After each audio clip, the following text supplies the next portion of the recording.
Hey guys, thanks for tuning in. Actually, you should probably thank me. I'm bringing a genius to you that I love and respect. Right? I met you on Wall Street 10 years ago, and you were an expert in banking. And Kate's here. This is Kate Blecher, my friend, and she's retired now. As long as you don't count shopping and going to the beach as a full-time position, as Kate sometimes want to do. Yes. Back in the days before the people at Chanel were your clients, you were a banking expert, and I wanted her to come in today and explain a little bit, and this is actually part two of Kate's visit today, explaining what's happening right now with the banking and the bank crisis. Right. I mean, actually, I spent 20 years following not only banks, but I specialized in the subprime market, and I dealt very closely with the regulators in Washington also. So you're not actually 29 as you've claimed? No comment on that. Okay. But other than that, Kate is the most ethical person that I know. Now, tell us about where we are right now. We started off where you're saying that the credit quality has led to liquidity problems. Right. And liquidity problems are the worst thing that can happen to an economy. I mean, why is that? Think of it this way. Think of the grocer on the corner. Okay. You know, he's got a small store, and he deposits his daily receipts in the bank, and he has a line of credit attached to his checking account in case he goes over. Anyway, Friday comes, he has to pay his employees. The bank has now pulled his line of credit, and he doesn't have enough money in his checking account to cover these employees. So it all starts to spiral out of control. Right, because he goes out of business and everything, and because the banks aren't lending. And the reason the banks aren't lending is, well, you got to be honest, why should they? They've got all these problem mortgage loans on their books, and the last thing they want to do is compound the problem by making more loans. Right. So the banks have pulled in their horns, they're not lending, and this is a major problem because it could bring the economy to a standstill. Because it has such a far-reaching impact. It does. I mean, the whole finance system is based upon the availability of credit. So you think that if my checks don't go through, German Mike and Tyler won't come in and work next week? I know they won't come in and work next week. But they tell me that they love me. All right. In any event, we're going to have a rude awakening for Doug Saturday morning when the website's down. So if you're watching this show, you'd like to see any others, please check quickly before Friday.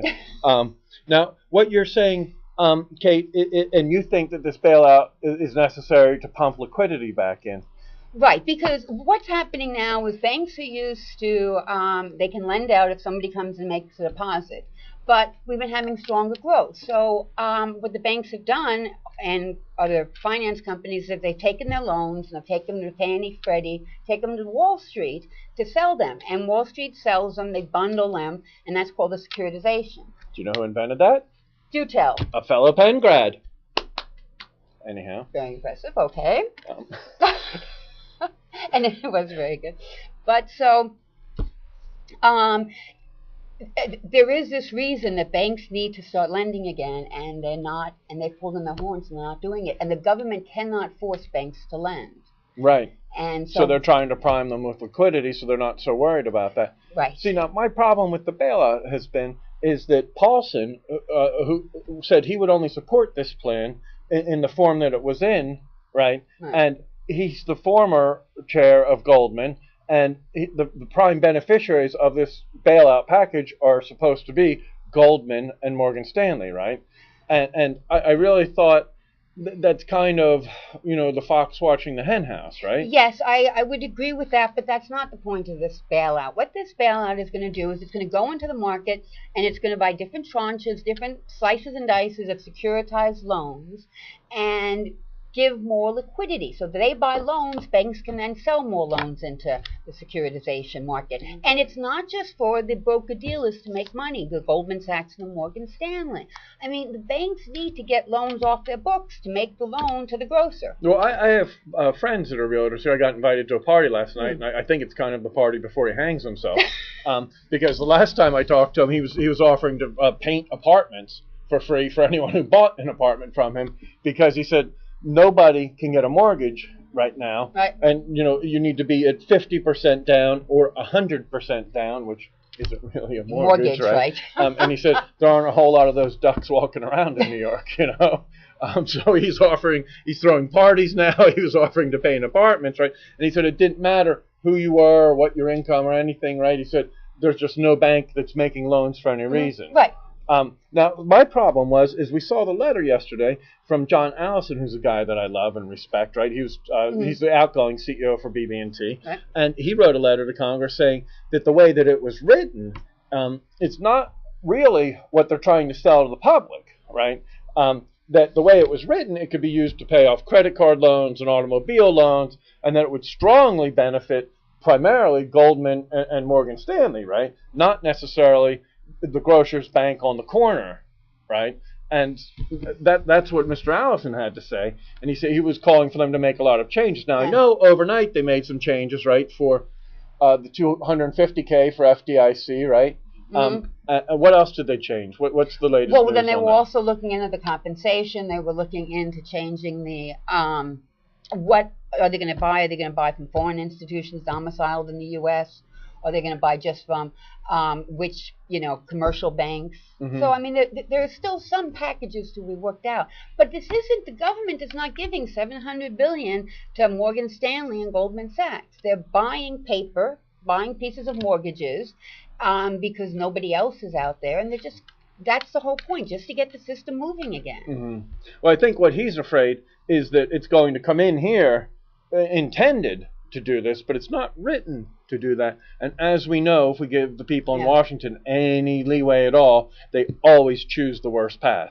Right? Yeah, I know. Unfortunately, I have to say the only people that make worse landlords than banks when they foreclose on properties is the government. Right. And we saw that with the S&L bailout. Right. But the banks will probably still... Well, that wasn't necessarily a bad thing. I had a buddy who got very wealthy from in Pennsylvania, and he thought that was an outstanding plan. Oh, yes, quite a few. I think he was buying them for 15 cents on the dollar from the banks and the government, Gosh, but there's a lot that can be done, Doug. You got to start, instead of complaining about all the problems, look at some solutions. Okay, one of the things that the bailout will be great. It'll get liquidity flowing, but you also have to get these banks to not foreclose on people's homes. Because if you foreclose on a home, that drives down real estate values and it just makes that's what John Allison was saying, right? Is he said that really that's not what's written into here. They're telling you, like, yeah, attaboy, that's what we're going to do.